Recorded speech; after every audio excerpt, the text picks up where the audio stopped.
Alright, so this is Jen and Craig's furnace. We are going to be replacing this relic with a high efficient and adding AC.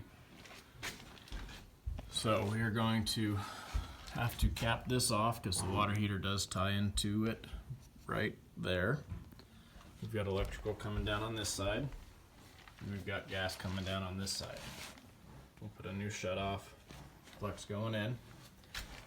As far as placement on the furnace, of course we're going to be closer to this side because that's the return. We'll do a filter rack and then push it back as far as we can so it's more flush with the wall. Of course the electrical being here a little tougher. And then condensation we'll have to do into a condensation pump.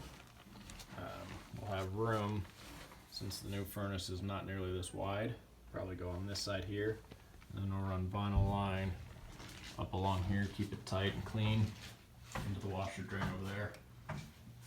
Same thing with the venting.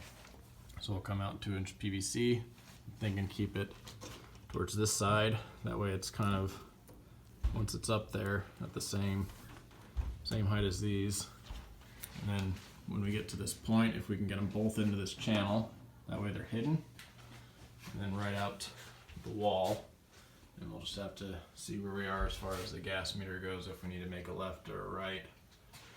The meter is,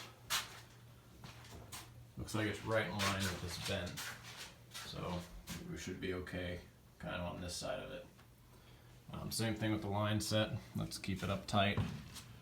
If we can, bring it through the same channel. If not, maybe bring it around, go behind this duct here, and then out the wall and over where it needs to go.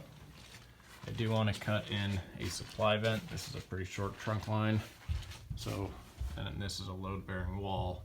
So I'm thinking just cutting a vent right here somewhere. That way they've got another supply in this room. Water heater is going to be in this closet. So that's where that flue is going to be reconnected to the existing flue.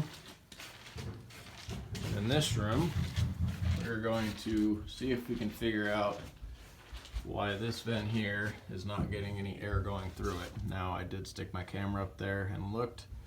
It looks like it's just an open floor joist. So we need to figure out a way, and they are okay with us cutting panels and making it work, to get a duct from the supply into this room, so we don't necessarily have to reuse this vent. We can add another one somewhere else, whichever is going to be the least invasive and easiest to do, so we're not taking the whole ceiling down. The only thing I can think of is this vent right here does go that direction. I just don't know where it's going once it gets into the ceiling. So let's do some investigation first, see if we can track down if it's just disconnected or if we need to run a whole nother duct to supply this room, because this room has no heat. Now, on the removal of this furnace, we need to be very careful.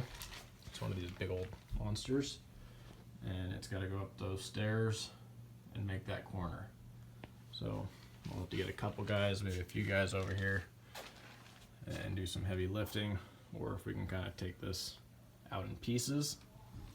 And then of course we're going to have to bring the supply down, transition it into the width of the furnace and the coil, because our furnace is going to be half of this size.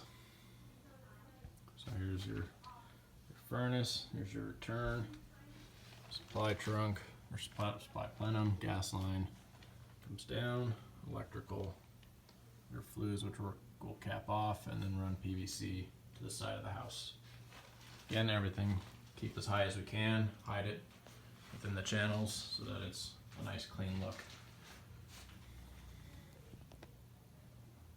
When you walk into the house, you walk into the kitchen, and the stairs are off to the right through the kitchen.